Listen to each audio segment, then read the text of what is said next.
Eh bien, bienvenue à vous toutes et à vous tous pour ce webinaire sur l'antibiothérapie en Île-de-France, si je ne me trompe pas du thème. Et donc, je suis Marc Rosenblatt, je co-préside la commission santé publique de l'URPS Médecins libéraux d'Île-de-France. Et c'est avec joie que nous accueillons une équipe de consoeurs et de confrères pour nous parler de l'antibiorésistance et des démarches à suivre en 2023 et bientôt en 2024 dans ce domaine. Diapo. Avant de leur donner la parole, je voudrais juste pour chacun, diapo, euh, reviens en arrière un petit peu, la précédente. Ah ben non, vas-y, avance. C'est bon. Juste vous dire que en Île-de-France, il y a un peu plus de 20 000 médecins libéraux. 8 200 sont des médecins généralistes et presque 12 000 de médecins spécialistes différents des médecins généralistes. Que l'URPS, en fait, travaille en étroite collaboration avec l'Agence régionale de santé d'Île-de-France, mais également avec la Caisse primaire d'assurance maladie, bien sûr l'Ordre des médecins, et est en relation avec les autres URPS de France, avec les associations d'usagers et bien évidemment avec les syndicats des médecins, mais également des étudiants en médecine. Et ces missions sont surtout d'accompagner et de représenter tous les médecins libéraux au quotidien pour tout ce qui se passe en Île-de-France, mais aussi au niveau national. Diapo. Et donc, sachez que l'URPS des médecins libéraux d'Île-de-France a déjà fait des travaux dans ce domaine de l'antibiorésistance, puisque il y a un peu plus de 10 ans, une enquête avait été faite auprès de tous les médecins d'Île-de-France pour connaître un petit peu l'état des lieux de la prescription des antibiotiques au sein des cabinets des médecins libéraux de notre territoire. Et puis, 5 ans plus tard, et 2 années encore après, eh bien, on a relancé des études, mais des questionnaires qui étaient plus orientés auprès des patients et qui nous a permis, avec ces résultats, de voir et d'analyser comment est-ce que le patient en fait, se représentait, si vous voulez, la prise en charge, la prise d'antibiotiques par rapport à des situations de symptômes ou de syndromes, etc. Et donc, l'année 2018, l'étude a surtout porté auprès de patients, mais tout venant. Et en 2020, on a essayé d'être un petit peu plus précis, puisqu'on s'est rapproché d'associations de patients qui nous ont servi comme experts, si j'ose dire, par rapport aux études qui ont suivi, et notamment celle de 2022, donc de l'année dernière, où on a fait une publication sur notre site, mais également on l'a diffusé, avec notamment comment faire des ordonnances de non-prescription, comment utiliser les bonnes pratiques en publiant un petit guide, et puis surtout quel impact cela pouvait avoir sur la pandémie compte tenu de l'antibiorésistance qu'on observait. Et ainsi, tous ces documents ont pu être mis à disposition de tous les médecins libéraux d'Île-de-France. Et on pense que par cette démarche, en fait, il y a eu probablement une meilleure prise en charge de l'indication ou non de l'antibiothérapie dans certaines pathologies. Mais tout cela va vous être détaillé par des experts et je vais donc laisser la parole à ces experts qui vont prendre la suite. Diapo. Merci, Dr. Rosenblatt, pour cette introduction. Donc, effectivement, bonjour à toutes et à tous. Merci de vous être connectés pour ce webinaire, effectivement, qui traitera de l'antibiorésistance en Île-de-France. On va parler des consommations, des résistances. On va essayer de garder un lien avec la pratique pour rester assez concret. Alors, vous verrez qu'effectivement, le PowerPoint est assez chargé. C'est des diapos qui sont chargés qu'on ne va pas forcément aborder en totalité, mais qu'on vous partagera pour que vous ayez un support à relire ensuite qui soit le plus complet. Et donc, c'est un webinaire qu'on fait en partenariat effectivement avec l'URPS Médecins Libéraux Île-de-France. Et on a la chance d'avoir comme invité aujourd'hui le docteur François Lériteau, qui est infectiologue au Centre de prévention des infections associées aux soins d'Île-de-France. Alors, c'est un webinaire qu'on effectue. Oui, effectivement, j'oublie de vous dire que on va faire là la présentation et vous êtes libre de poser les questions dans le chat qu'on a sous les yeux et on y répondra avec les experts à la fin pour pouvoir en débattre, avoir des échanges. Donc, c'est un webinaire que l'on fait à l'occasion de la semaine mondiale de l'antibiorésistance. Ici, vous avez une communication sur la journée européenne de sensibilisation aux antibiotiques qui avait lieu le 18 novembre. Donc, nous, qui sommes-nous? Le Centre régional en antibiothérapie d'Île-de-France. Donc, dans cette région, Île-de-France, on est une structure assez jeune, ça fait 1 an qu'on existe. On a une mission qui est assez centrée sur les professionnels de santé. On a pour objectif de promouvoir le bon usage des antibiotiques en étant vraiment dans une position d'appui, de conseil, de coordination de réseaux de professionnels, vraiment pour avoir des mesures sur le terrain en lien avec les acteurs, quoi. Donc voilà, on a une équipe qui est constituée notamment de 3 médecins généralistes, puisqu'on essaye vraiment d'avoir une visée ambulatoire. Et voilà, on a 2,9 ETP, donc on reste une structure voilà, assez petite. Donc, on va d'abord, dans ce webinaire, vous parler. Donc, on va faire d'abord une vignette clinique pour illustrer, introduire le propos. Puis, on va aborder ensuite le vif du sujet. Donc, d'abord, les résistances bactériennes en Île-de-France avec les dernières données, dont certaines sont toutes récentes, puis les mécanismes d'antibiorésistance qui y mènent. Et enfin, un point sur les consommations aussi récentes d'antibiotiques en Île-de-France, avec un point sur la consommation, notamment dans le monde vétérinaire, en plus du monde humain. Puis on finira avec voilà, quelques messages clés. Et comme je vous le disais, on garde les questions pour un espace d'échange, de discussion à la fin. Commençons par cette vignette clinique. Donc, vous recevez en consultation Madame M. Madame M, elle a 28 ans, elle n'a pas d'antécédent particulier. Elle vous consulte parce qu'elle vous dit qu'elle a de la fièvre, qu'elle a mesuré à 38,5 avec une douleur lombaire droite. Donc, vous décidez de l'examiner. Bon, effectivement, elle est fébrile, mais elle a une hémodynamique qui reste stable, un état général conservé. Mais voilà, on voit quand même qu'il y a une asthénie, des frissons, et vous confirmez le contact lombaire à droite. Vous suspectez logiquement une pyélonéphrite aiguë droite, et donc vous prescrivez un ECBU, et donc vous vous posez la question de l'antibiothérapie initiale probabiliste que vous allez mettre en place.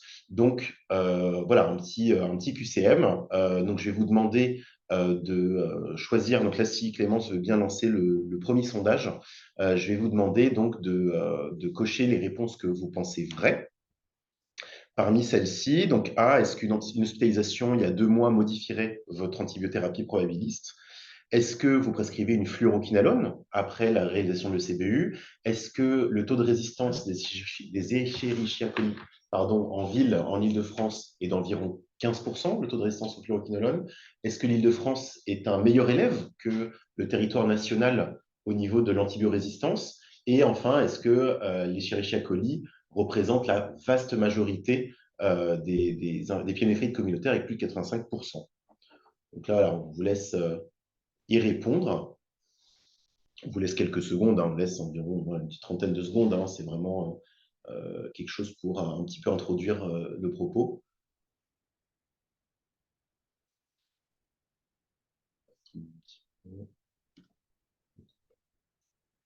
Non, on ne peut pas y répondre, sinon on a l'anti-sèche.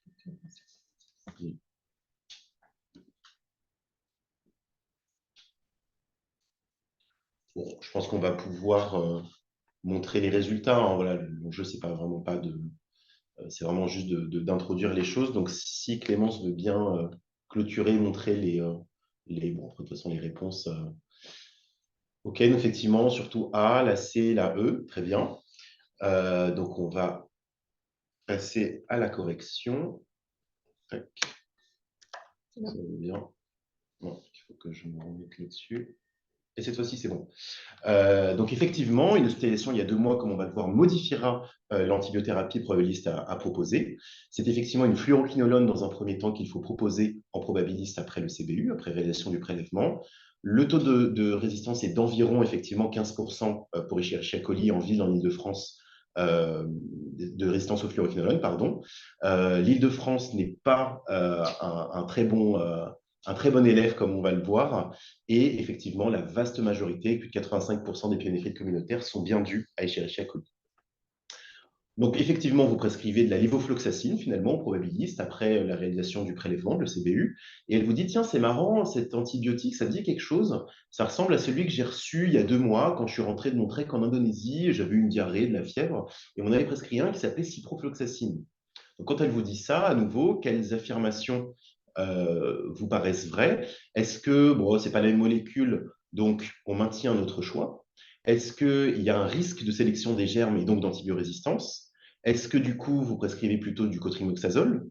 Est-ce que vous prescrivez plutôt de la ceftriaxone par voie intramusculaire? Ou est-ce que vous prescrivez plutôt de l'augmentin par voie péros pour éviter cette injection et en gardant à peu près le même spectre d'action? Donc à nouveau, si Clémence veut bien lancer le deuxième sondage.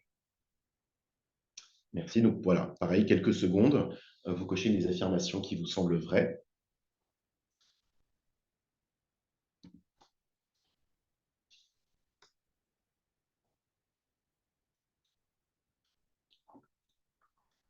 Attends quelques secondes.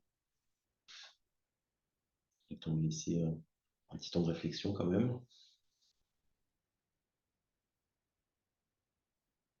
Bon, si Clémence veut bien clôturer, si possible, et montrer les résultats.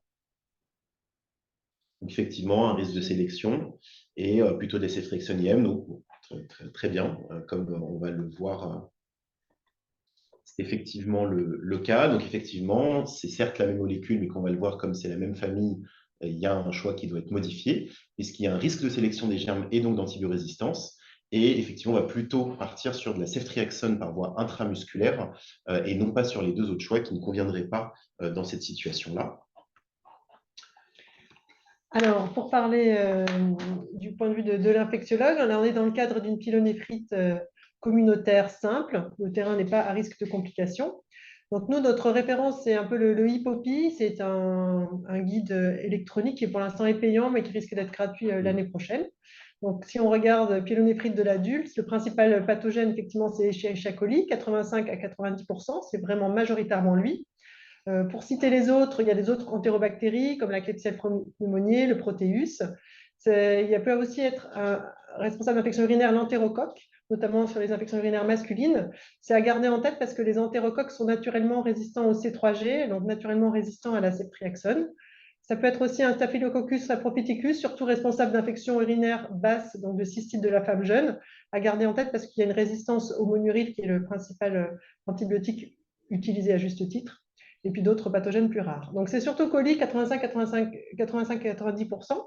Quand on regarde les résistances dans cette référence d'hypopie, il y a plus de 40 à 50% des colis qui sont résistants à l'amoxicilline, 30% à l'augmentin, 40% au cotrimoxazole. C'est pour ça que ce n'était pas un choix dans la diapositive précédente. Les quinolones, c'est variable selon la classe. Là, sur ces références, c'est autour de 10-15%. Les céphalosporines, il y a aussi 5 à 7% de risque de résistance. Et les aminosides 3-5%. Donc, il y a une forte augmentation de la prévalence de la résistance au fluoroquinolone dans les 6 mois qui suivent un traitement par quinolone.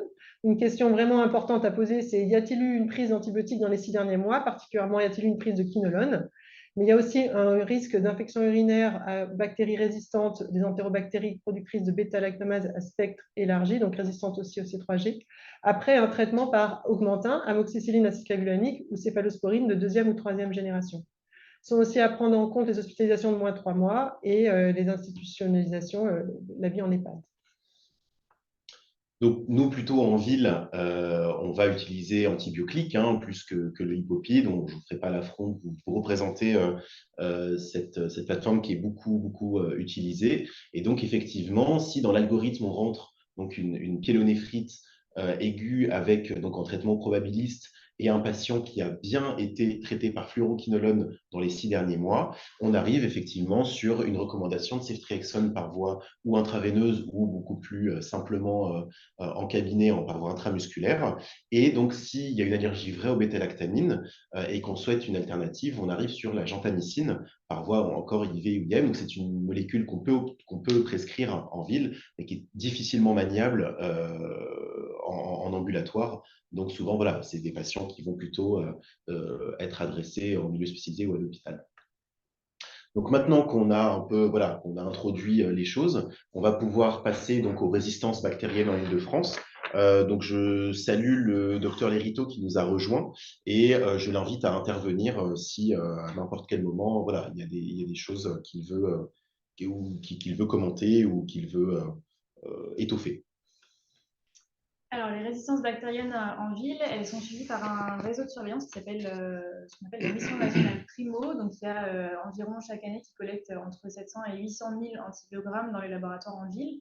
Donc, c'est essentiellement des entérobactéries, puisqu'en fait, ce sont essentiellement des prélèvements urinaires à 98%. Et les patients, donc forcément, ce sont des patients qui habitent en ville et 5% d'entre eux sont en EHPAD. Et dans ce réseau de surveillance, exclusivement sont collectés les prélèvements cliniques. À titre de comparaison, sur la droite, vous avez le réseau de surveillance hospitalier, donc qui s'appelle la mission SPARES, pour vous situer aussi un peu la problématique des entérobactéries productrices de BLSE. C'est la courbe en rouge qui, vous voyez, en fait, augmente depuis 20 ans. On est en pleine expansion. Et donc, c'est un peu le pendant, en fait, à l'hôpital, on a voilà, le comparatif. Alors, pour vous donner donc quelques chiffres sur ce réseau de surveillance, donc ici, vous avez représenté les données de l'Île-de-France en encadré et les données nationales à chaque fois dans la carte de France. Donc, avec en haut les Escherichia coli résistants à C3G et en bas les Escherichia coli résistants au quinolone. Et sur la gauche, vous avez donc la ville et sur la droite l'EHPAD, enfin, les EHPAD. Le premier élément qu'on peut voir, c'est que le niveau de résistance en France, il est toujours inférieur au niveau de résistance en Île-de-France. Je peux le dire dans l'autre sens, mais voilà, notre région est plutôt a des forts taux de résistance. Et le deuxième élément, c'est que la résistance en EHPAD est beaucoup plus importante qu'en ville. Vous voyez qu'on a des taux à peu près multipliés par 3 en EHPAD pour la résistance au C3G et à peu près par 2 pour la résistance au quinolone. Donc, pour compléter un peu ça, on a des objectifs au niveau national qui sont donc situés en vert donc, sur le tableau. Donc, la cible pour la ville de résistance au C3G, c'est de 3%. Et pour la résistance au quinolone, c'est de 10%. Et donc, en bas, on vous a mis un graphique parce que c'est parfois plus parlant. Donc, en vert, c'est les chiffres de notre région et en noir, c'est les chiffres nationaux. Et donc, vous voyez qu'on est à plus de 57% de résistance en Île-de-France sur la ville et plus de 52% de résistance en Île-de-France sur les EHPAD pour cette résistance BLSE chez les Covid. Donc, si on revient sur notre vignette clinique, notre patiente, donc c'est une femme qui habite en Île-de-France, donc elle a à peu près cette probabilité voilà, de 5% d'avoir une souche de colis qui soit résistante au C3G et 14% résistante au quinolone. Pour aller un peu plus dans le détail encore, on a des données en fait, de ce réseau qui permettent d'avoir des données donc, par âge et par sexe. Et donc, vous voyez que finalement, donc, elle est une femme, donc elle a un peu moins de probabilité d'avoir des résistances que les hommes au niveau urinaire, à peu près à 9,4%. Et au niveau de l'âge, en fait, on sait que les âges extrêmes, donc les enfants et les plus de 65 ans, ont des taux de résistance qui sont un peu plus élevés également. Et enfin, pour vous dire, ce réseau de surveillance, donc, il permet un détail en fait, géographique. Et donc, vous voyez qu'on a une disparité. Si vous regardez la carte à gauche, c'est la carte en ville de pourcentage de BLSE chez les colis. Et donc, on a des niveaux de résistance qui sont un peu hétérogènes sur l'Île-de-France, donc entre 2,8 et 5,4% selon le département dans lequel on est. Donc, on va revenir à notre patiente. Vous recevez donc le CBU de cette dame qui retrouve effectivement, donc, comme on pouvait s'y attendre, 10 puissance 5 glucose, donc une glucocyturie avec un Escherichia coli, son grande surprise, dont l'antibiogramme est le suivant. Donc, comme vous voyez, c'est sensible à l'ensemble des antibiotiques. Sur l'antibiogramme, c'est dit donc sauvage. Est-ce que ça vous fait modifier le traitement? Est-ce que, donc un aspect qu'on n'a pas évoqué avec la patiente d'une grossesse éventuellement évolutive, vous changerez les choses? Et enfin, pour quelle durée vous allez prescrire finalement le traitement, cette fois-ci adapté? Donc, cette fois-ci, pas forcément de sondage, hein, on vous laisse juste y réfléchir quelques secondes. avant de corriger avec vous? Alors, dans ce cas-là, est-ce qu'on va modifier le traitement? Ben oui, puisqu'on a un antibiogramme qui nous montre une souche qui est sensible à l'amoxicilline, on va en profiter. Ça va être l'antibiotique qui va être choisi. On a la possibilité de le donner dans les infections urinaires. Sur cet antibiogramme, il y a aussi le spectre des antibiotiques qui a été mis en parallèle. L'amoxicilline a un spectre plus étroit que l'amoxicilline acide clavulanique ou que les C3G ou que les quinolones. Donc, c'est un choix préférentiel. Les autres qui n'ont qu'une croix sont ou en intraveineux ou la nitrofurantoïne non indiquée dans les infections urinaires hautes. Donc, quand on a cet antibiogramme, on peut désescalader et mettre un antibiotique à spectre plus étroit, l'amoxicilline. Si la patiente est enceinte, alors ça change, parce qu'elle change de catégorie, elle passe dans l'infection urinaire simple à de l'infection urinaire à risque de complications de par sa grossesse évolutive, mais finalement c'est le même traitement. Grossesse à risque de complications, c'est 10 jours de traitement. Et ce que ça change aussi, c'est qu'il y aura une surveillance, comme vous le savez, par bandelette urinaire mensuelle jusqu'à l'accouchement pour dépister une récidive. La durée, la pyélonéphrite non compliquée, c'est 10 jours dans ce cas, 10 jours avec l'amoxicilline. Sinon, c'est 7 jours ou si c'est des bêta-lactamines en intraveineux et ou des quinolones. 5 jours si c'est des aminosides. Les dernières recommandations dont on dispose, elles datent de 2017, donc elles commencent à être anciennes. C'est les recommandations SPILF, Société de pathologie infectieuse en langue française. On en attend des nouvelles pour 2024.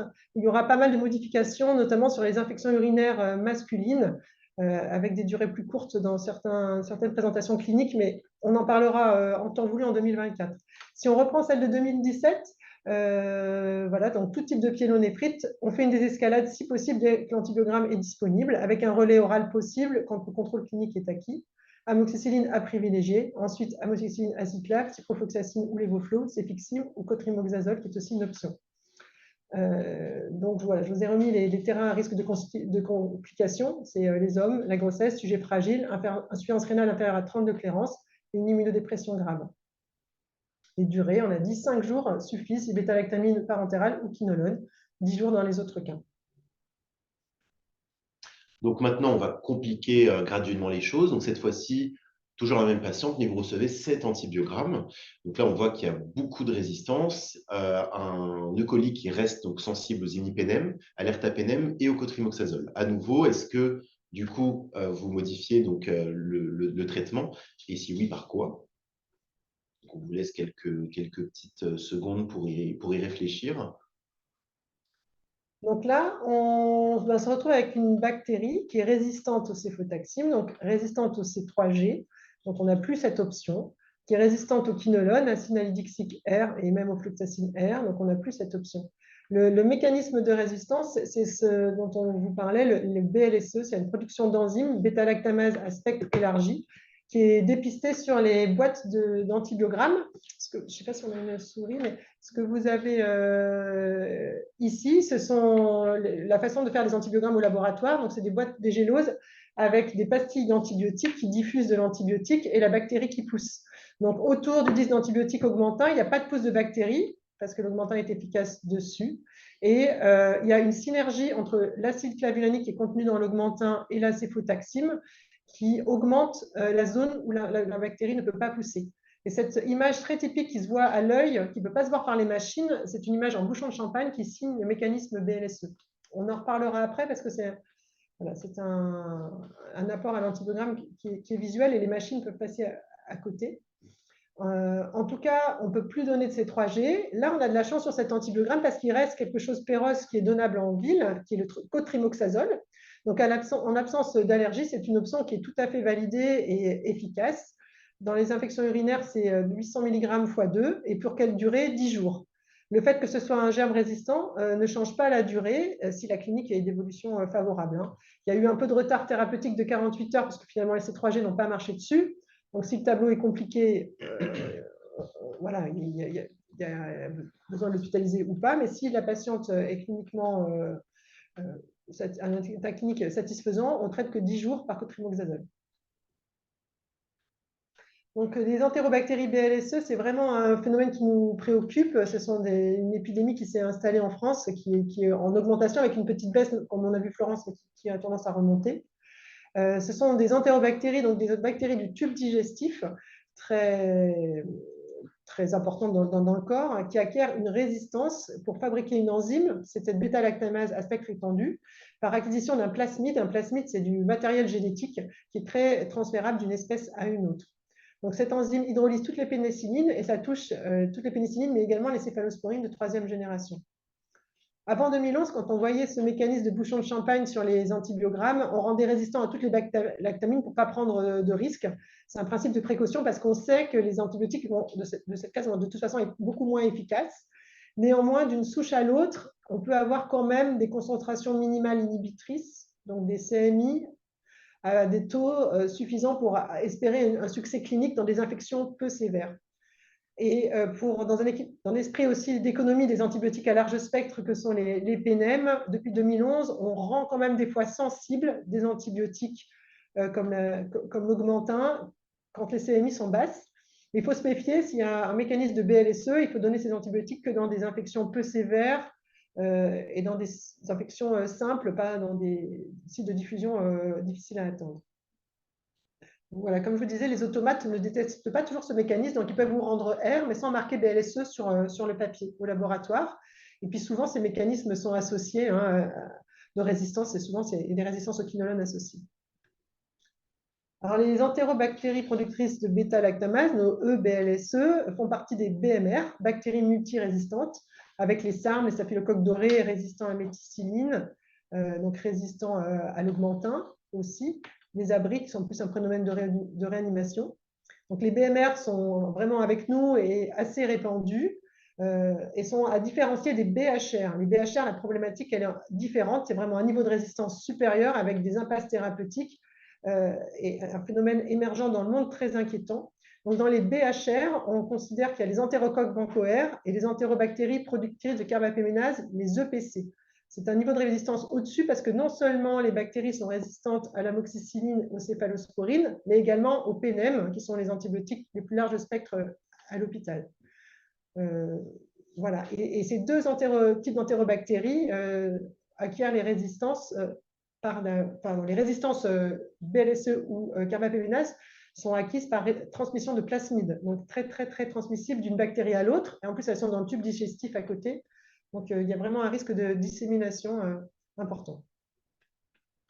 Donc maintenant, on continue d'aller dans la difficulté. Cette fois-ci, vous avez plutôt 7 antibiogrammes là. Donc là, effectivement, on a une résistance donc, à tout sauf, donc on garde la gentamicine, l'amicacine et la ciprofloxacine sensibles. Et donc, on vous a mis un petit indice, on vous a entouré effectivement cette association, donc imipenem intermédiaire et ertapenem résistant, qui doit vous donner un petit indice sur le traitement à employer. Donc, on vous laisse pareil une petite seconde pour y réfléchir. Donc là, ça y est, on est dans les BHR, les bactéries hautement résistantes aux antibiotiques, puisque la sensibilité à la classe des PNM est touchée. Enfin, c'est résistant à l'ERTA et I à l'imipenem, mais il faut mieux pas en donner. Donc, c'est une bactérie très résistante. On a de la chance, dans ce cas-là, la ciprofloxacine n'est pas touchée. Donc, les fluoroquinolones sont une classe génératrice de résistance qu'il faut épargner, mais ça reste des antibiotiques bactéricides qui diffusent bien dans le parenchyme rénal. Donc, cette patiente va pouvoir être traitée par une quinolone de nouvelle génération, soit la lévofloxacine qui a l'avantage d'être donnée en 1 fois par jour, 500 par jour, soit la ciprofloxacine qui est celle qui était rendue sur cet antibiogramme qui est un peu ancien que j'ai pris. Donc 500 x 2. La durée, pareil, ça ne change pas parce que c'est résistant, hein, donc c'est 7 jours, malgré si l'évolution clinique est favorable, bien sûr, malgré la résistance. Et donc maintenant, on arrive vraiment à quelque chose de très complexe. Donc comme on a dit, comme la dernière fois, mais cette fois-ci, donc il y a une résistance aux ciprofloxacine, aux floxacines. Donc elle reste sensible à l'amicacine et à la fosfomycine. Et donc voilà, qu'est-ce que vous faites? Bon là, voilà, on atteint. Donc là, effectivement, on est dans une BHR, une bactérie hautement résistante aux antibiotiques qui combine plusieurs mécanismes de résistance, l'oxa48 comme celle d'avant, plus la BLSE, plus l'AMPC. Donc il nous reste fosfomycine et amicacine. Fosfomycine n'est pas indiquée pour les infections urinaires hautes, donc les pyélonéphrites. On peut donner de la micacine. On a vu que c'était une possibilité, même Antibiotiques nous en a parlé tout à l'heure. Donc, c'est une alternative possible qui va même être choisie. Il faut traiter au moins 5 jours. Par contre, c'est vrai que le monitorage déjà, la micacine n'est pas disponible en ville. C'est la gentamicine qui l'est. C'est pour ça que c'était recommandé par Antibiotiques au tout début. La micacine n'est pas rétrocédable. Et puis, si on donne plus de 48 heures d'aminosyde, il faut faire un monitorage pour être sûr de ne pas être surdosé et toxique. Il faut faire des résiduels, des surveillances à fonction rénale. Donc, en gros, il est préférable d'hospitaliser la patiente. On profitera également de l'avoir pour tester d'autres antibiotiques qu'on appelle de niche, qu'on réserve aux bactéries de ce type-là, vraiment en VHRE. En adressant la patiente à l'hôpital, l'idéal est d'aller directement chez son copain infectiologue et d'éviter les urgences et bien prévenir de prendre les précautions contact renforcées pour ne pas disséminer cette bactérie à d'autres par le manuportage à l'hôpital. Par ailleurs, on vous a mis un lien pour les consignes à domicile des patients porteurs VHRE.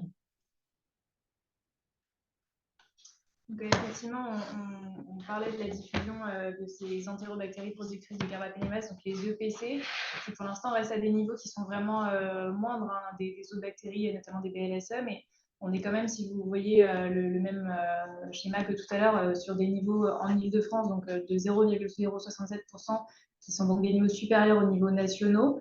Et ce qui est important de remarquer, c'est surtout le caractère un peu exponentiel sur la droite, avec finalement des taux qui ont fait à peu près x3 en l'espace de 4 ans seulement, sachant que c'est des bactéries, comme on vous l'avait dit, qui étaient plutôt initialement associées à la notion de voyage. Donc, c'est des bactéries qui sont plutôt en Afrique, en Asie du Sud-Est initialement. Et en fait, donc, on aurait pu penser qu'avec le Covid et l'arrêt des flux, ça avait un peu été stoppé, et puis finalement, pas vraiment. Et donc, c'est aussi ce qu'on retrouve à l'hôpital, en fait, sur les patients qui sont hospitalisés pour lesquels on trouve des BHRE. En fait, on a à peu près un quart de ces patients en Île-de-France qui n'ont pas voyagé à l'étranger, qui n'ont pas été hospitalisés à l'étranger. Donc finalement, ça signe l'implantation assez rapide de ces bactéries dans notre écologie en France et en Île-de-France. Donc voilà, cette dernière diapo pour vraiment dire que le problème vient surtout des entérobactéries qui sont dans notre tube digestif avec ces mécanismes BLSE, production de carbapéménèse et également les résistances aux quinolones. Les résistances aux quinolones, c'est un mécanisme un peu différent, génétique par accumulation de mutations. Si vous voyez sur un antibiogramme résistance à l'acide alidixique et sensible à la ciprofloxacine, il faut mieux éviter cette classe parce que comme il y a déjà une mutation de résistance aux quinolones, il n'en faut pas beaucoup pour que la bactérie mute et devienne complètement résistante. Donc, c'est 3 mécanismes différents, mais vraiment, les entérobactéries sont au cœur de nos préoccupations. Et alors, juste pour vous parler quand même du SARM, donc le Staphylococcus aureus résistant à la méticilline. Donc là, si on reprend le graphique de tout à l'heure, c'est la courbe en bleu que je ne vous avais pas montré. C'est donc un germe, vous savez, qui est présent essentiellement sur les mains notamment, et donc sur la peau, et donc qui est transmis notamment par les mains. Et en fait, la prévalence, l'incidence a énormément diminué du SARM parce que depuis le développement des solutions hydroalcooliques, et donc la courbe en bleu, on voit qu'elle est vraiment en chute libre depuis 20 ans, et donc c'est plus trop une préoccupation dans nos systèmes. Et pour info, donc c'est l'acquisition d'un gène MECA qui est code pour une protéine qu'on appelle la PLP2A, qui a une affinité diminuée au bêta-lactamine, et c'est ce qui explique la résistance. Et du coup, en ville, en Île-de-France, juste pour information, donc on a des taux qui sont similaires aux taux nationaux, donc à peu près 6,2%, vous voyez en bleu, de souches de Staph aureus résistants à la méticilline. Et quand on dit résistant à la méticilline, c'est résistant à l'augmentin pour le côté pratique. Et alors en Europe, qu'est-ce qui se passe? Donc là, vous voyez que la France a bien diminué de 22 à 10%. Ça, c'est les prélèvements dans les hémocultures. Donc, c'est des patients un peu différents, plus hospitaliers. Mais qu'autour d'elle, il y a encore quand même pas mal de rouge, notamment en Espagne et en Italie. Pour ce qui est des entérobactéries, il y a l'exemple là de la Klebsiella pneumoniae résistante au C3G, avec une augmentation entre 2010 et 2022 en France de 18 à 25%, et des taux très importants autour de nous, en Italie, en Grèce, en Roumanie, en Pologne. avec des taux qui sont supérieurs à 75% là, en Grèce. C'est-à-dire que si vous attrapez vous faites une pyélonéphrite en Grèce, vous êtes hospitalisé, il y a quand même 75% de chances que ça soit résistant au céfotaxime, qui est l'antibiotique de choix chez nous. Pour ce qui est des BHRE, pour l'instant, la France est assez préservée avec 0,5%. Mais c'est pareil, autour de nous, il y a des chiffres très inquiétants. L'Italie a amorcé une petite baisse, mais il y a quand même 25% des Klebsiella pneumoniae dans les hémocultures à l'hôpital qui sont résistants aux antibiotiques les plus larges spectres, qui sont résistants au carbapénem. Donc, c'est vraiment très préoccupant. Et en Grèce, on en est à 72%. C'est la première année où il baisse un peu, il faisait qu'augmenter. Donc, il y a vraiment des risques et des impasses thérapeutiques au quotidien en Grèce pour les sepsis à Klebsiella. Dans le monde, c'est vraiment un fléau. L'antibiorésistance a été classée parmi les 10 priorités de l'OMS. Il y a tout un tas d'experts en 2014 qui ont fait un rapport. À l'époque, il y avait 700 000 décès dans le monde dus à l'antibiorésistance. Mais les projections, si on ne fait rien, portent à 10 millions le nombre de morts en 2050. Ce qui en fait la première cause de mortalité, avant même le cancer et les maladies cardiovasculaires. C'est pour ça qu'il y a eu vraiment l'OMS a mis le paquet pour prévenir l'antibiorésistance. Ce d'autant que si on augmente les bactéries, la résistance des bactéries usuelles, qu'on ne peut plus traiter les infections, on retourne vraiment à une ère pré-antibiotique, qu'on appellera l'ère post-antibiotique, puisque ça compromet toute la médecine moderne, on ne pourra plus opérer, plus de chirurgie lourde, plus de chimiothérapie, plus de transplantation. Donc c'est vraiment un sujet préoccupant. Quand on regarde en 2019, on était déjà à presque 5 millions de morts, donc 5 ans plus tard. Et les principaux pathogènes, c'est l'Escherichia coli en première ligne. C'est pour ça qu'on vous a fait un cas clinique aussi sur l'Escherichia coli, qui est vraiment un germe du quotidien. Le staphylocoque doré, la Klebsiella pneumoniae, le pneumocoque, et puis ensuite la Cinetto et le Pseudomonas aeruginosa, qui sont en plus des pathologies des germes hospitaliers. Donc, on a vu qu'effectivement, voilà, les germes antibiorésistants sont vraiment un problème qui est d'actualité et qui le sera d'autant plus dans les années qui viennent. Donc, maintenant qu'on a vu ça, l'important, c'est de se dire, voilà, comment ces mécanismes d'antibiorésistance s'acquièrent. Et donc, oui, l'antibiorésistance, Fleming nous avait averti dès le début. Vous savez qu'il a découvert la pénicilline en 1928. Elle a pu être commercialisée en 1941. Et même au moment de sa commercialisation, il y avait déjà des souches de staphylocoque doré qui étaient devenues résistantes à la pénicilline. Donc, quand il a reçu son prix Nobel à la fin de la guerre en 1945, il nous a prévenu qu'il existait un danger. Les antibiotiques ne doivent être prescrits qu'en cas de nécessité et en quantité suffisante. Si on ne l'utilise pas avec prudence, les bactéries apprendront à devenir résistantes. Alors, c'est ce qui s'est passé, parce que dès qu'il y a une classe d'antibiotiques, quelques années après, il y a les premières résistances qui apparaissent. Donc, les premières résistances à pénicilline, on l'a dit, en 40, les premières résistances à la méticilline pour le staphylocoque en 60, une diffusion de ces staphylocoques dorés résistants à toutes les bêta-lactamines dans les années 70, puis l'apparition de résistance aux quinolones de troisième génération dans les années 80, et puis les premières épidémies de BLSE dans les années 90 et qui continuent jusqu'à aujourd'hui, qui perdurent. Les premières résistances au carbapénem sont arrivées dans les années 2000, donc c'est plus récent, mais ça continue. Jusqu'à arriver en 2050 avec les impasses thérapeutiques. Alors, les mécanismes de résistance sont variés. La plupart dont on vous parle sont des enzymes avec des bêta-lactamases qui détruisent les antibiotiques. Il y a d'autres mécanismes. Il y a les effluves par des pompes qui font ressortir de la bactérie. Il y a des porines, des fermetures, diminution de la perméabilité de la membrane qui empêchent l'antibiotique de rentrer. Il y a des modifications de cible, des changements de cible par mutation, par des récepteurs qui sont altérés et l'antibiotique ne peut plus agir. Donc, certains mécanismes sont transférables entre différentes espèces par le matériel génétique, les plasmides, comme je vous ai dit parler des BHRE et des BLSE. Il y a des résistances naturelles et des résistances acquises. C'est toujours un couple bactéries-antibiotiques. Les résistances naturelles sont génétiquement déterminées, transmissibles à sa descendance, communes à toutes les bactéries d'une même espèce, parce que l'antibiotique n'a pas de cible adaptée sur la bactérie. Par exemple, les glycobactides, ça ne marche pas sur les grammes-moins, sur les entérobactéries. Les C3G, comme j'avais dit en introduction, ça ne marche pas sur les entérocoques. Les aminosides ne marchent pas sur les anaérobies. Donc, ça, c'est des choses connues et factuelles. Par contre, les résistances acquises sont des résistances à des antibiotiques qui normalement marchent sur l'espèce. Mais certaines souches ont acquis des mécanismes de résistance, souvent transmissibles à leur dépendance et à d'autres espèces. C'est pour ça que les colis sont devenus résistants à l'AMOX et au C3G, et le pseudomonas au carboxypénicilline, etc. Donc la fréquence de ces résistances acquises, ça fluctue en fonction de la pression de sélection et du temps. La pression de sélection, c'est vraiment le principal mécanisme pour faire acquérir des résistances. Le microbiote, vous connaissez, on a plus de bactéries dans le corps que de cellules humaines. On a 10 puissance 14 bactéries versus 10-13 cellules humaines. 2 kg de bactéries dans le tube digestif, qui est le microbiote le plus important. C'est surtout des anaérobies qui ont un effet barrière. Donc, c'est surtout les molécules antibiotiques qui vont tuer les anaérobies qui vont faire proliférer les bactéries résistantes. Le microbiote se transforme très rapidement sous antibiotiques. Déjà, on sait que sous 48 heures d'antibiotiques, tout a changé et pour longtemps. Cette pression-sélection, c'est illustré par ce schéma assez simple. On a plein de bactéries, 10 puissance 14 dans le tube digestif. La plupart sont sensibles, mais il y en a une résistante. On met l'antibiotique, paf, ça va tuer toutes les sensibles. Et du coup, celle qui se multiplie, c'est la résistance qui prend toute la place. Donc, c'est vraiment la pression antibiotique qui joue. En annexe, cette pression antibiotique, elle augmente aussi le risque de sélection de Clostridium difficile toxinogène. Donc ça, c'est une pathologie, la colite à Clostridium, qui peut être grave jusqu'à des tableaux de mégacolons toxiques que vous connaissez.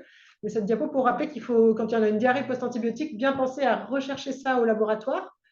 Pas demander une simple coproculture, mais une coproculture avec recherche de Clostridium, qui est un petit test antigénique, une bandette, on a la réponse tout de suite, parce que le traitement est différent. Et ça peut être grave. Donc, cette pression de sélection par les antibiotiques, c'est vraiment responsable de la résistance et responsable de colite, en plus, on a vu, à Clostridium. C'est ça ces bactéries résistantes, sélectionnées, elles peuvent être responsables ensuite, secondairement, d'infections chez l'individu, mais elles peuvent aussi être disséminées dans l'environnement, être transmises à l'entourage, et donc générer des infections résistantes aux personnes de l'entourage, et transférer leurs gènes de résistance à d'autres espèces. Alors, deux mots donc, sur cette acquisition d'un portage des bactéries multirésistantes en lien avec ce que Marianne vient de dire. C'est lié vraiment à un changement de flore transitoire qui est favorisé notamment par les antibiothérapies, on en a parlé, mais aussi les voyages et les hospitalisations. Et c'est une modification qui est a priori courte, quelques semaines, voire quelques mois, et qui ne se transmet pas forcément à l'environnement proche familial en l'absence de facteurs de risque, c'est-à-dire par exemple un microbiote altéré. Mais c'est vrai qu'on a peu de données dans la littérature sur ce qui se passe en ville, en fait, sur les patients que vous pouvez voir au quotidien. Donc finalement, ce que vous pouvez dire à vos patients quand ils ont des BMR, c'est de respecter des consignes d'hygiène simples, donc un lavage des mains avant de préparer le repas, après être allé aux toilettes. Et a priori, ça paraît suffisant pour ne pas transmettre dans la sphère familiale. Là, c'était un papier qui montrait, c'était une étude sur 2000 voyageurs en Hollande qui étaient donc partis un peu partout dans le monde en voyage, et ils avaient fait des prélèvements de sel avant et après ce voyage. Il y avait 35% à peu près des voyageurs qui étaient revenus avec une BLSE, mais c'est une BLSE qui partait au bout de à peu près 3-4 mois, et une acquisition qui était plus forte au niveau des pays d'Asie du Sud. Et vous voyez, les facteurs de risque associés à l'acquisition, c'était une antibiothérapie pendant le séjour, le fait d'avoir une diarrhée persistante au retour et une pathologie intestinale préexistante. Dans cette diapo, juste pour vous parler d'un phénomène un peu nouveau qui des fois complique un peu les choses. Donc l'antibiorésistance évaluée au laboratoire, je vous ai montré des antibiogrammes déjà, juste pour savoir que les classifications ont un petit peu changé depuis 2 ans. Avant, on rendait S sensible, I intermédiaire, R résistant. Maintenant, il y a une nouvelle catégorie, il n'y a plus de I, il y a sensible à forte posologie. Donc, c'est sensible à forte posologie, c'est des définitions récentes pour des couples antibiotiques et bactéries bien sélectionnés. Ça veut dire que c'est utilisable, mais à bonne dose, et pas dans des infections compliquées, pas dans des sites où la diffusion serait compliquée. Et à bonne dose, c'est les doses usuelles d'avant. Donc, sachez que sensible à forte posologie, on peut l'utiliser si l'infection n'est pas trop compliquée, mais il faut bien donner les bonnes doses. Voilà.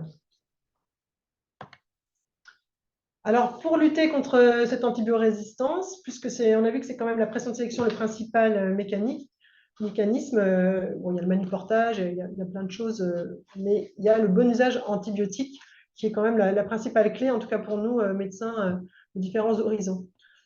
Donc, les antibiotiques étant précieux, il faut les utiliser dans une bonne indication, ça c'est bien sûr évident. Il faut s'aider de tests diagnostiques comme les TROD pour mettre une étiquette virale quand c'est possible. Il faut donner la bonne molécule. Donc, la bonne molécule, c'est celle qui aura le bon spectre d'action, qui va tuer la bactérie, mais le spectre le plus étroit. C'est-à-dire qu'il va tuer le moins de bactéries possible, mais inclure la bactérie incriminée pour moins détruire le microbiote et moins laisser les bactéries résistantes prendre la place dans le tube digestif. Donc, il faut économiser les antibiotiques dits à large spectre et prendre ceux à spectre plus étroit. À bonne posologie pour le site de diffusion. Bien sûr, c'est différent si c'est une méningite ou une infection urinaire, donc il faut suivre les recommandations, adaptées au poids, la fonction rénale et hépatique, évidemment, et pour une bonne durée. Donc, plus l'antibiothérapie est longue, plus un impact au microbiome, même si c'est antibiotique justifié. Et de plus en plus, les recommandations sont en faveur de raccourcir les durées. Chaque année, ça change. On raccourcit. Donc voilà, il faut se tenir au courant des recommandations et adapter sa pratique. Et en même temps, une antibiothérapie, finalement, qui n'était pas justifiée, l'évolution clinique va faire penser que ce n'était pas justifié, il faut aussi l'arrêter. Cette diapo, elle vous montre le spectre des antibiotiques avec les recommandations de la SPIF, la Société de pathologie infectieuse en langue française, qui a émis des groupes d'antibiotiques à usage préférentiel, à privilégier, et ceux à indication restreinte, vraiment à l'attention de la ville. C'est différent pour les antibiotiques hospitaliers. Donc, à usage préférentiel, on va donner les pénicillines, l'amoxicilline, les macrolides et la parenté, sauf l'azithromycine, les pénicillines, sauf l'acide clavulanique, amoxicilline plus acide clavulanique, qui est donc l'augmentin, qui est vraiment générateur de résistance, parce que ça tue les anaérobies dans le tube digestif, et vraiment, ça sélectionne des résistances. Les macrolides, il faut éviter l'azithromycine aussi, qui a une longue durée de vie et qui, du coup, sélectionne pendant longtemps dans le tube digestif. Préférencier les cyclines, qui marchent dans pas mal d'indications, cutanées, même pulmonaires, les aminosides, les anti-anaérobies isolés, la phospho et la nitrofurantoïne. Éviter dans les indications restreintes les céphalosporines et les quinolones. Donc ça, c'est un message qui a été entendu, on va le voir, mais c'est vraiment important. Et la rifampicine, qui est moins utilisée. Donc raccourcir les durées, ça c'est un axe qui est assez séduisant parce que voilà, plus facile à faire que d'autres choses. Et puis maintenant, on a de plus en plus d'études qui nous permettent d'avoir vraiment du biscuit pour pouvoir raccourcir. Donc maintenant, les pneumopathies aiguës communautaires, c'est 7 jours. Mais s'il y a une amélioration clinique à 3 jours, on peut faire 5 jours. Et il va y avoir des recommandations qui vont sortir en 2024, premier semestre. Toutes les sociétés se sont mis d'accord pour que ce soit même à 3 jours si l'évolution clinique est favorable. Les exacerbations de BPCO, je vous ai remis ce qui me paraît intéressant pour la pratique de ville. Je vais enlever ça. Donc, l'exacerbation de BPCO, c'est 5 jours, ça suffit. Sinusite, 7 jours, ça suffit. Il y a eu longtemps plus. Et puis, pour ce qui est des infections cutanées, voilà. Donc, les érésipèles, les dermohypodermites, c'est 7 jours maintenant. On a traité longtemps plus, mais il y a des études qui permettent de dire que si l'évolution clinique est favorable, 7 jours, ça suffit.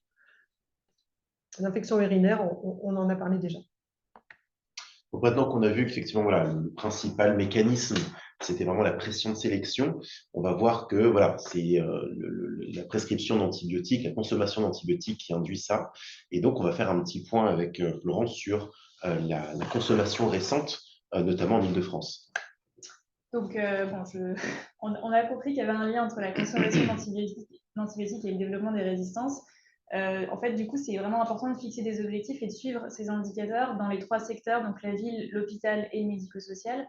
De le faire sur une approche globale, One Health, donc à la fois en médecine humaine et animale, puisqu'on sait que c'est des écosystèmes qui sont connectés, et de suivre à la fois la consommation globale et la consommation par classe thérapeutique, et notamment les classes dont on vient de parler, à indication restreinte. Et donc, en fait, pourquoi connaître un état des lieux vraiment précis par échelon local? Ça permet vraiment d'adapter des actions qui ne sont pas forcément les mêmes selon les territoires. Donc, vous savez qu'il y a eu un certain nombre de plans antibiotiques. On ne va pas tous les citer, mais vous avez tous en tête le premier, avec le slogan « Les antibiotiques, c'est pas automatique », qui date donc de 2001. Il y en a eu un deuxième en 2007, un troisième en 2011, avec un élargissement justement sur le monde animal avec le plan Éco-Antibio 1 en parallèle. Et on est actuellement dans la stratégie nationale 2022-2025 qui prend le double axe de prévention des infections et de l'antibiorésistance. Bon usage. Il y a deux axes, bon usage et prévention.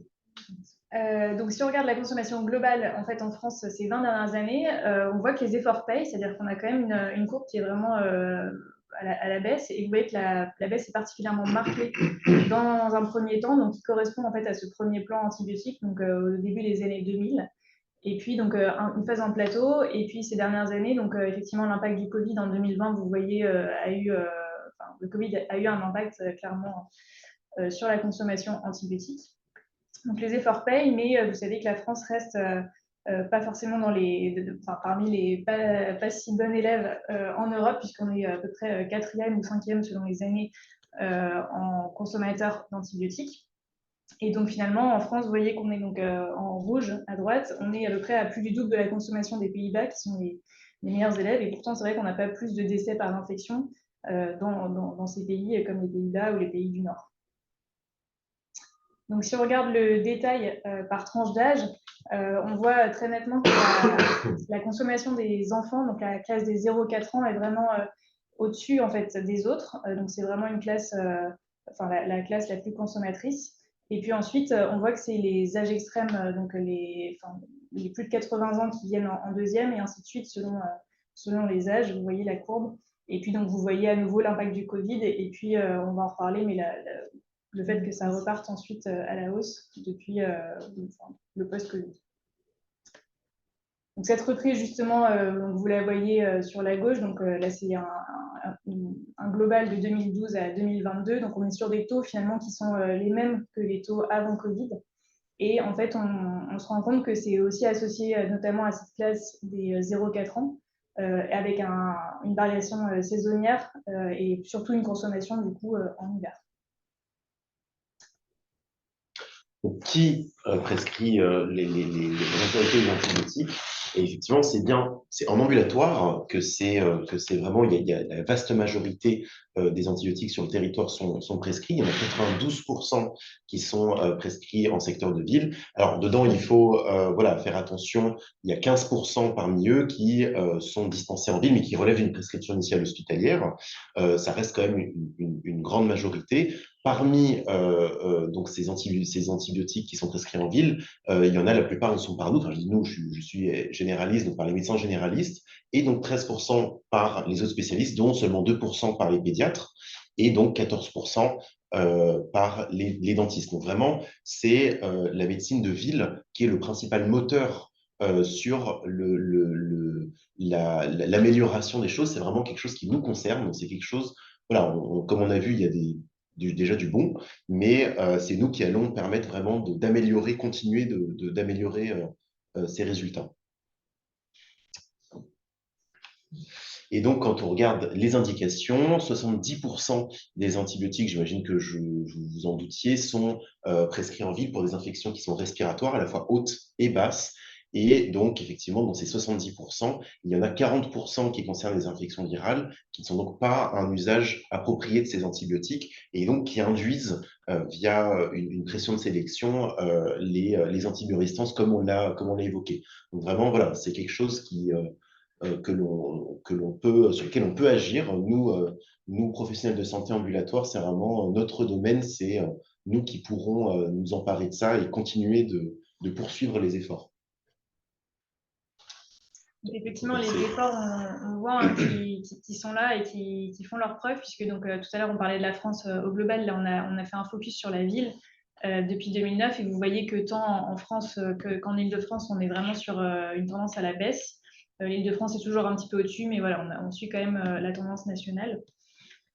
Si on regarde aussi quelque chose de positif, là, c'est donc justement l'augmentation de l'usage des classes d'antibiotiques préférentielles en 10 ans. Donc, vous voyez que l'usage restreint en ville a vraiment déclin au profit de ces classes à usage préférentiel.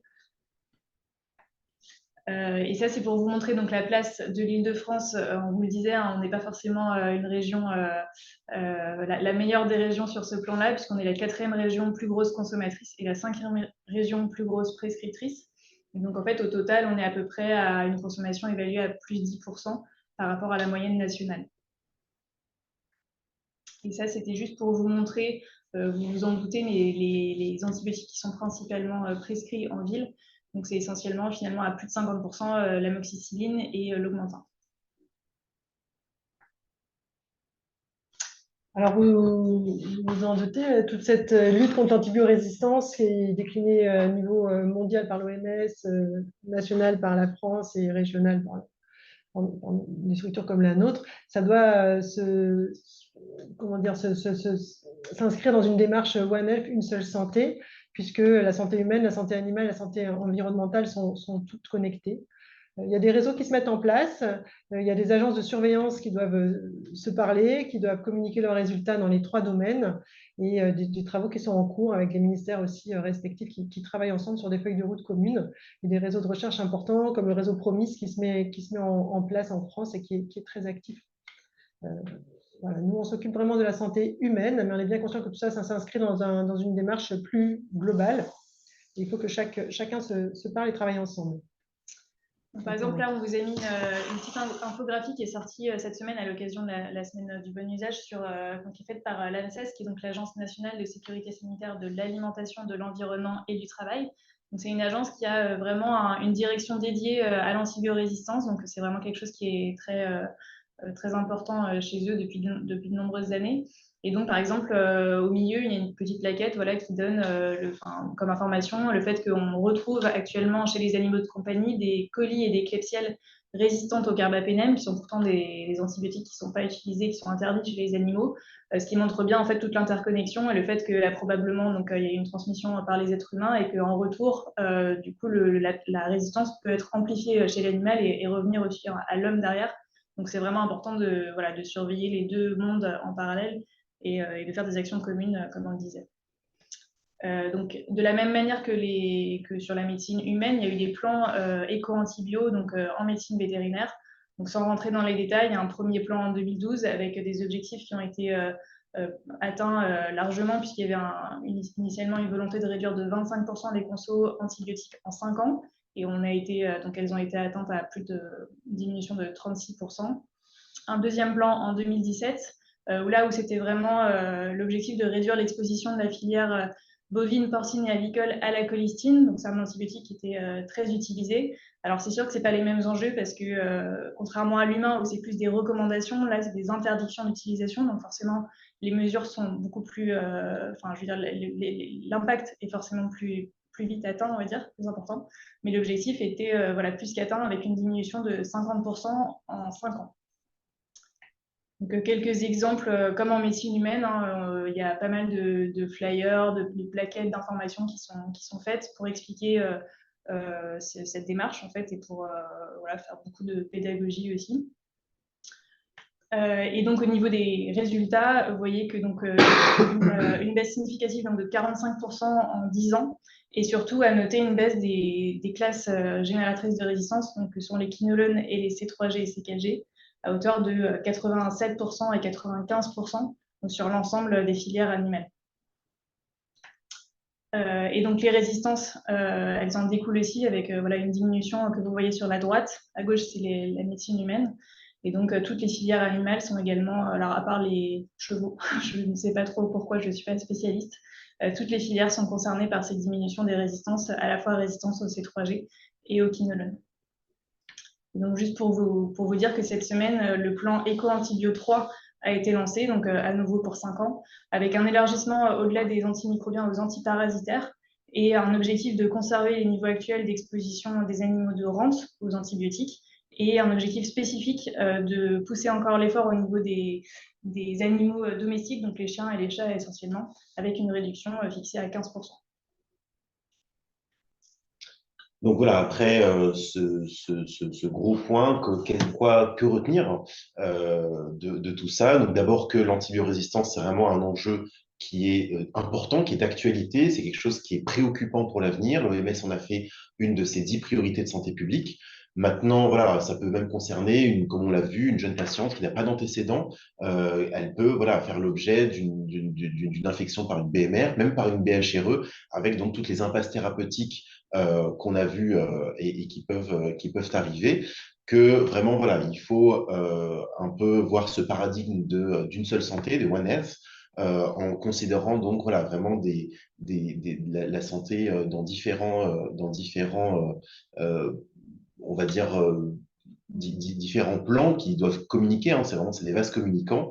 On voit que dans le monde vétérinaire, on a des efforts qu'on payait avec vraiment des bonnes diminutions au niveau des plans, donc à la fois d'abord des consommations, puis ensuite des résistances. Puisque, comme on l'a vu, la surconsommation antibiotique est le principal mécanisme de l'antibiorésistance. Donc voilà, nous aussi, il y a des efforts qui sont faits, il faut qu'on les poursuive pour vraiment arriver au même résultat. Donc voilà, d'abord diminuer les consommations pour espérer pouvoir effectivement diminuer les antibiorésistances. Effectivement, nous en Île-de-France, pour le moment, on n'est pas forcément des bons élèves par rapport au niveau national. Alors c'est sûr que ça s'explique par plusieurs facteurs autres que la consommation seule, mais voilà, ça reste une information qu'il faut qu'on ait à l'esprit. Et donc vraiment, c'est nous, les médecins libéraux, c'est nous, le monde ambulatoire, qui sommes vraiment concernés par ça. C'est notre domaine, c'est à nous de nous en emparer pour vraiment être les moteurs du bon usage de l'antibiothérapie et donc vraiment d'améliorer la situation en médecine humaine avec voilà, des choses simples, hein, vraiment la bonne indication, comme on l'a vu, donc vraiment éliminer donc, les situations qui ont besoin d'antibiotiques des autres via l'évocation des diagnostics différentiels, l'utilisation de tests rapides. On parle aussi rapidement de la prévention, hein, voilà, autour des cas, les mesures aussi de règles hygiéno-diététiques dont on a parlé, de choisir la bonne molécule. L'important est de cibler la bactérie qu'on suspecte ou qu'on a identifiée avec le spectre le plus étroit possible pour éviter cette sélection et donc l'antibiorésistance, d'avoir une posologie qui est adaptée, voilà, ni trop ni trop peu, et comme on l'a vu, une durée avec des recommandations qui sont de plus en plus courtes. Donc voilà, se tenir au courant de ça, puisque les durées vont être de moins en moins importantes, et effectivement tordre aussi le coup un peu à cette idée reçue qui est que voilà, une antibiothérapie qu'on a commencé, on la continue. Non, c'est toujours le bon moment de faire de la désescalade, c'est toujours le bon moment de réévaluer une antibiothérapie et de l'arrêter si vraiment c'est quelque chose qui n'est pas nécessaire. C'est vraiment, comme on l'a vu, la clinique qui est reine et qui nous guide sur ces raisonnements-là.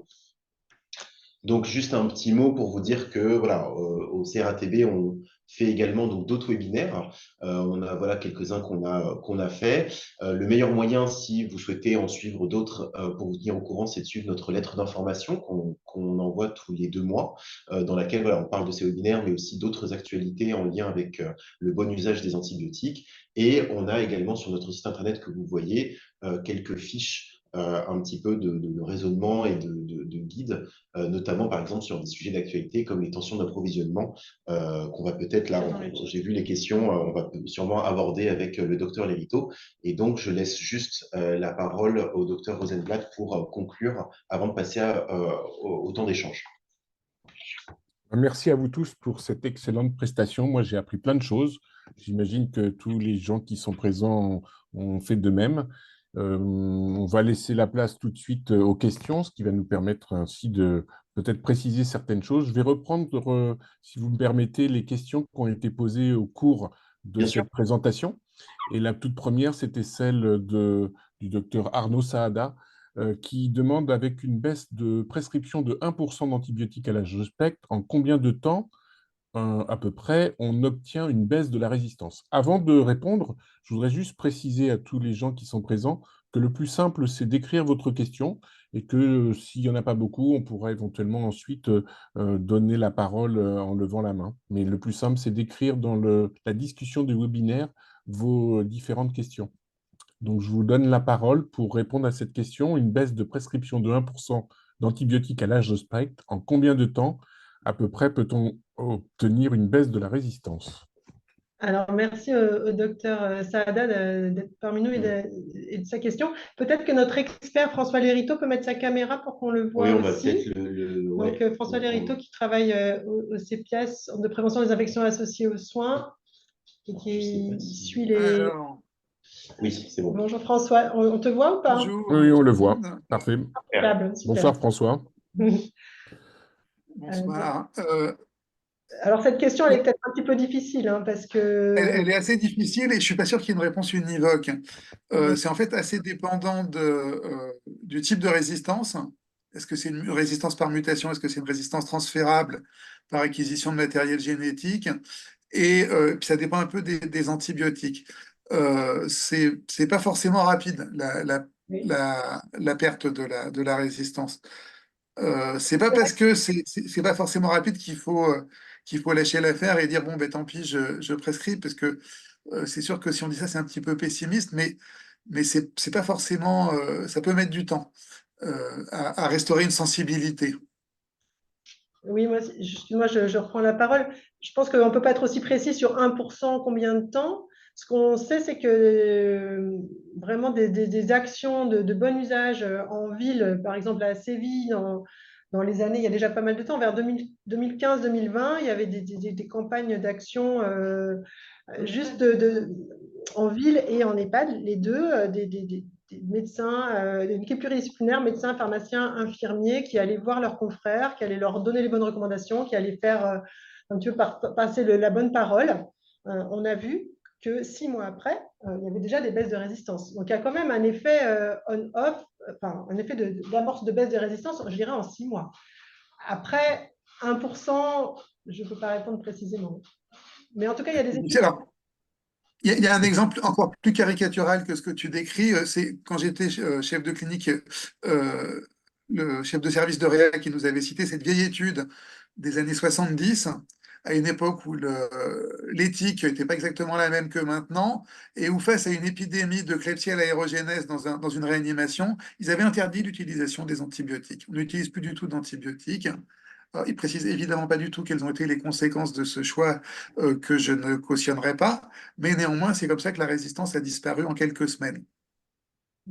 Ok. Je dis pas qu'il faut faire ça, hein, mais il y a des exemples caricaturaux avec, encore une fois, une éthique qui n'était pas du tout la même que maintenant, qui montrent que le fait de limiter, voire d'arrêter la consommation d'antibiotiques aboutit à des résultats.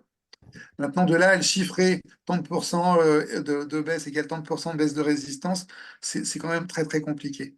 Très compliqué, mais c'est vrai qu'on a des études à l'hôpital, mais aussi en ville et en EHPAD pour montrer vraiment un lien avec des actions simples. On baisse la prescription et on voit une baisse de la résistance. Donc, c'est… Bon, je pense qu'on a répondu partiellement à la question, mais que Ouais. on voit la complexité du domaine. Deuxième question, toujours du docteur Arnaud Saada. Depuis plus d'1 an, on gère plutôt la pénurie des antibiotiques sans du coup pouvoir choisir véritablement l'antibiotique de choix dans les recos prochaines. Vont-elles prendre en compte ce problème, vous qui y participez? Alors, Ah, c'est sûr que c'est le problème qui nous est remonté du terrain. Enfin, on le voit bien au quotidien, hein, les ruptures de stock, enfin, les tensions d'approvisionnement. On nous a fait remonter aussi que c'était des tensions aussi, comment dire, des problèmes aussi de gestion des stocks. Il y a aussi au niveau de Aurélien Rousseau là, qui va prendre des positions parce que c'est pas parce qu'on n'en a pas à un endroit qu'il n'y en a pas à côté. Il y a un problème de gestion des stocks. Donc ce problème de tension d'approvisionnement, il est à plusieurs niveaux, hein, au niveau mondial, européen, français. Mais j'ai envie de dire déjà, avant de dire qu'on ne peut pas utiliser l'amoxicilline, qui est l'antibiotique recommandé, peut-être essayer de voir plusieurs officines, faire des réseaux d'officines aussi pour voir qui peut dépanner qui. Bon. Après, les recommandations, elles sont claires. En fait, les sociétés savantes ont dit on peut prendre ce qui existe. Si on ne peut pas avoir de pénicilline, on prend l'alternative qui était préconisée en cas d'allergie. Donc, on a quand même un plan B. Ils n'ont pas voulu faire de nouvelles recommandations et ils n'en ont pas prévu dans les nouvelles suite à ces tensions d'approvisionnement. Donc, j'ai envie de dire, pour l'instant, on essaye quand même de trouver des moyens de fabriquer de l'amoxicilline, qui est l'antibiotique recommandé, le meilleur, ou pour le streptoa, il y a moins de résistance que les macrolides. Donc, ça reste le meilleur antibiotique. Le message, c'est un peu, il faut essayer d'en trouver quand on n'en a pas. Et si on n'en a pas, ben oui, il y a quand même des recos. Nous, on a fait un tout petit mémo qui synthétise les recommandations des pédiatres ou des pneumologues ou des ORL, d'infectiologues français, ou généralistes aussi, bien sûr. Donc, pour l'instant, on espère trouver des solutions pour limiter ces tensions d'approvisionnement, mais non, les recommandations ne sont pas adaptées. Il faut prendre ce qui a été prévu en cas d'allergie. Oui, voilà. ok. Mm. tu veux dire quelque Pardon. chose? Non, non, mais c'était, voilà, effectivement, c'est vrai que c'est un problème, nous, au quotidien, dans notre Mm. pratique, auquel on est confronté. Après, est-ce que vraiment les recommandations actuelles et les futures recommandations doivent prendre ça en compte? Est-ce que ça veut dire que c'est quelque chose dont on va devoir s'accommoder, se contenter, entre guillemets? Je pense pas que ce soit forcément, voilà, l'objectif.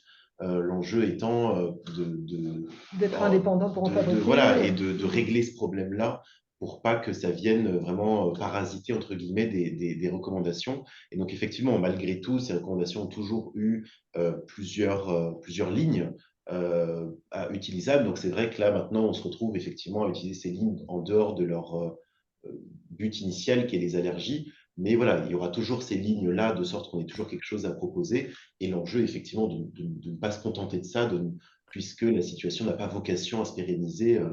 C'est l'objectif des pouvoirs publics et on espère que cette situation va se régler assez rapidement, quoi. Ok. En Non, mais fin ça de... aussi, hein. Allez-y, oui, encore du commentaire sur cette Non, problématique? Mhm. Oui, non? Non, non, Ok, il y a une autre question, donc toujours du docteur Arnaud Saada, qui, au moment où vous parliez de la diminution de durée de l'antibiothérapie, il nous dit, mais oui, mais en fait, pour les otites, chez les nourrissons, on est plutôt passé à 10 jours qu'au lieu de 8 jours. Alors, commentaire? Pourquoi est-ce que pour les otites du nourrisson, on allonge la durée alors que les recos globales, ça serait plutôt de diminuer la durée de l'antibiothérapie? bah, c'est justement, c'est ce que vous dites. Effectivement, avant, c'était une durée globale pour l'ensemble des gens. Maintenant, l'enjeu, c'est effectivement, donc, globalement, de réduire les durées, mais aussi d'être plus discriminant sur les indications. C'est-à-dire que, voilà, on se rend compte que, globalement, chez des adultes bien portants, chez des enfants de plus de 2 ans bien portants, on peut diminuer, et comme on l'a vu, effectivement, on a une durée qui diminue, mais on reste aussi plus discriminant, c'est-à-dire qu'on va essayer d'identifier les personnes qui ne peuvent pas suivre cette tendance, qui sont souvent, voilà, toujours les mêmes profils, les personnes les plus vulnérables, et notamment les enfants de moins de 2 ans. Et donc, effectivement, sur, par exemple, ces recommandations dans les infections ARL, on se rend compte qu'on est en train de s'approcher des recommandations de nos voisins européens, hein, qui sont même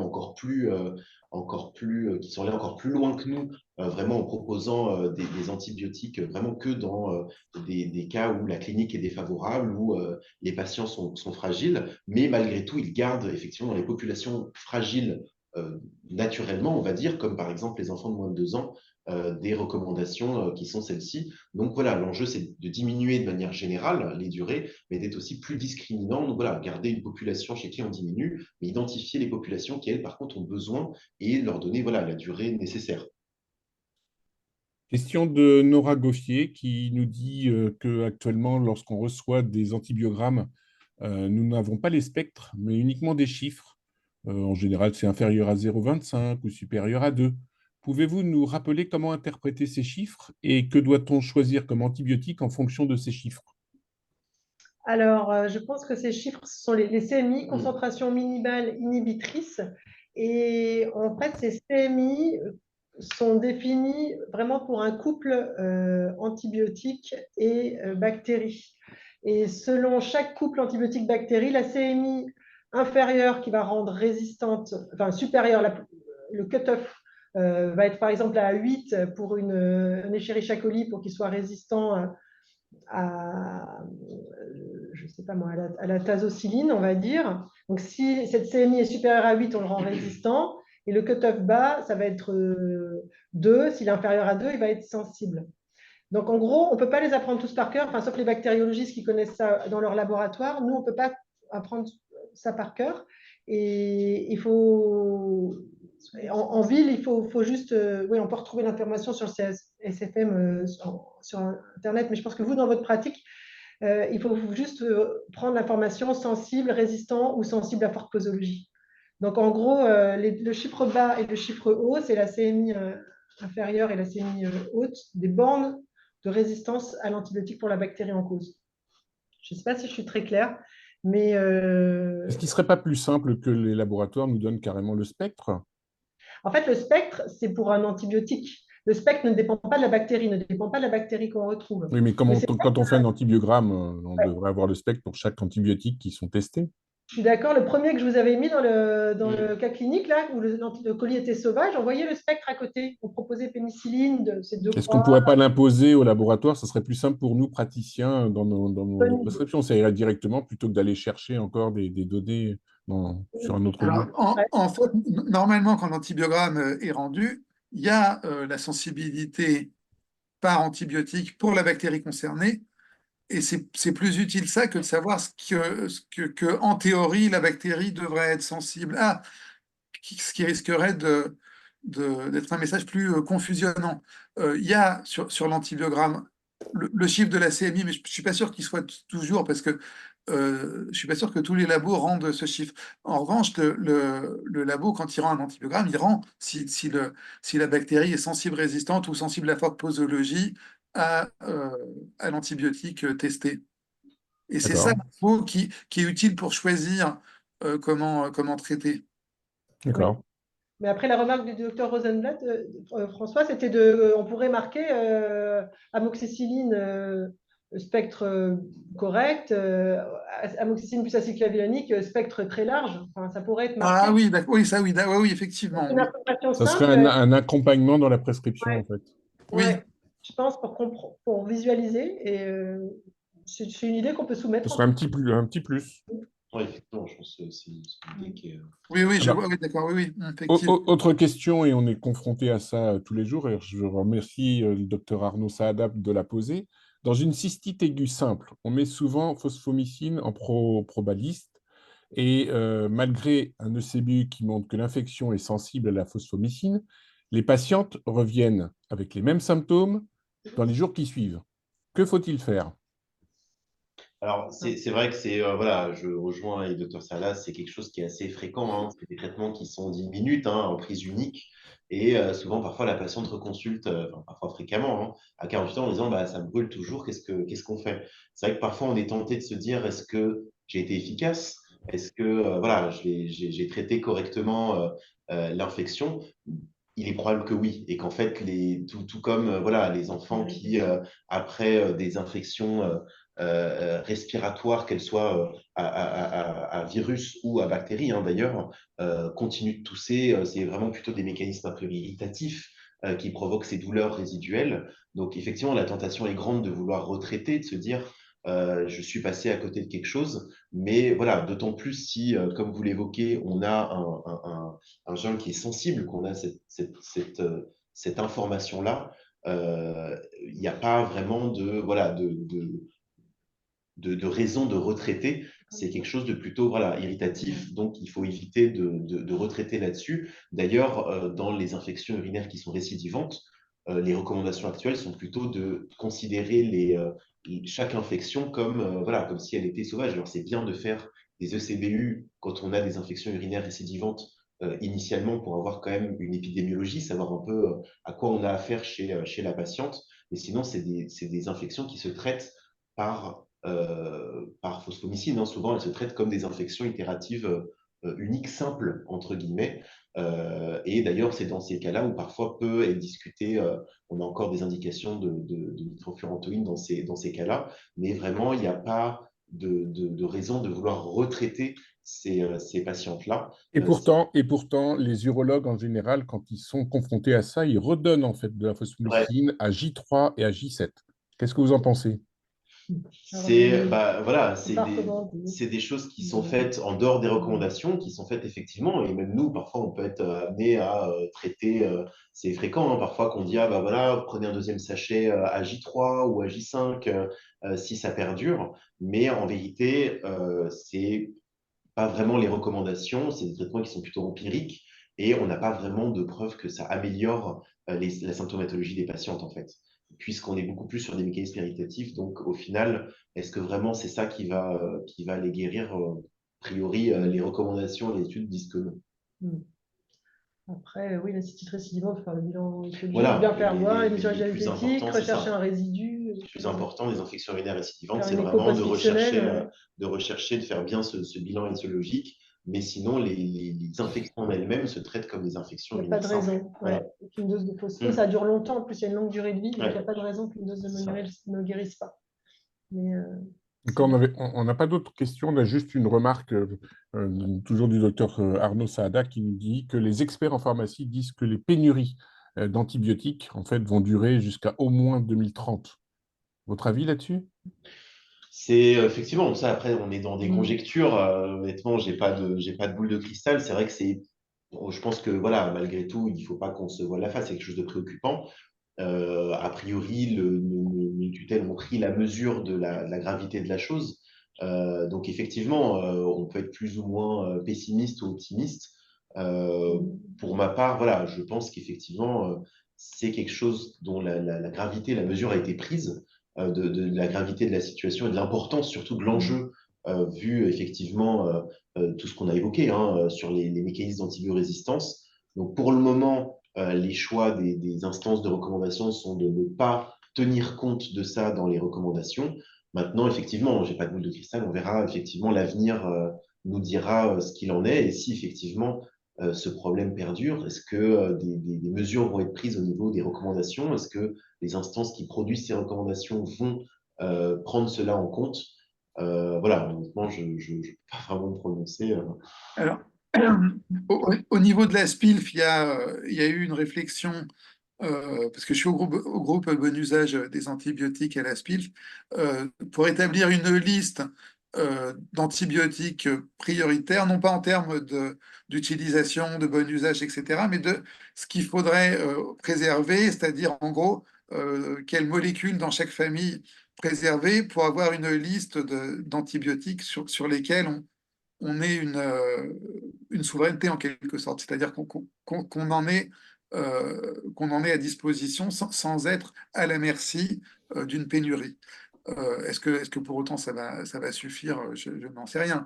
Mais il y a des réflexions en tout cas qui vont dans ce sens parce que c'est vrai que les conditions sont réunies pour que dans la façon dont les antibiotiques sont fabriqués et acheminés, pour qu'il y ait des pénuries qui se reproduisent. Oui, oui, il y a des tensions. Pardon. Et il y a pour compléter ce que dit François, il y a aussi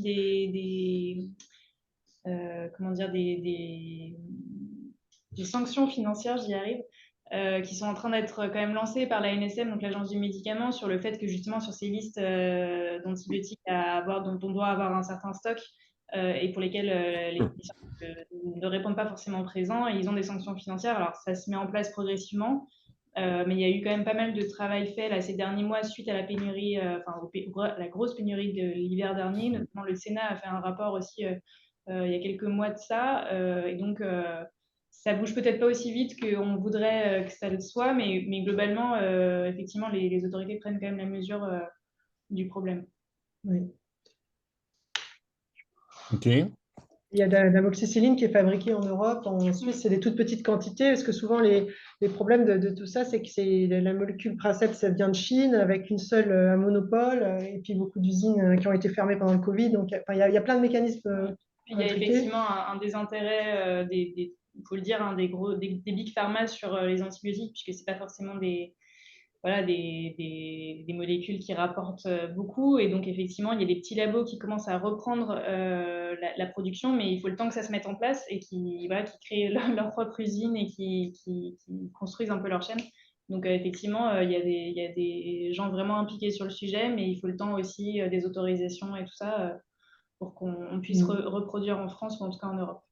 Peut-être On comprend bien que les aspects financiers ne sont pas innocents dans ce domaine non plus. Hein. Oui. Loin de là, loin de là. Oui, surtout que les antibiotiques peuvent être vendus beaucoup plus cher dans des pays comme les États-Unis qu'en France. Donc, quand il n'y a pas beaucoup d'antibiotiques, les boîtes vont les vendre là-bas plutôt que chez nous. Mais bon, il y a beaucoup de gens qui travaillent sur le sujet. J'espère bien que ça va Il faut les avancer. soutenir. Ouais. Écoutez, il n'y a plus de questions et on avait dit qu'on terminerait à 21h30. On est dans les clous, bravo. On vous félicite encore pour la prestation que vous nous avez donnée et des réponses que vous avez apportées aux différentes questions qui ont été posées par nos spectateurs et encore merci. Et certainement à une prochaine fois pour un webinaire peut-être sur une thématique quasi analogue. Bonne soirée à vous tous. Merci Bonne beaucoup. soirée. Au revoir. Merci. On va pouvoir, je pense, ouais. Arrêtez le partage, merci.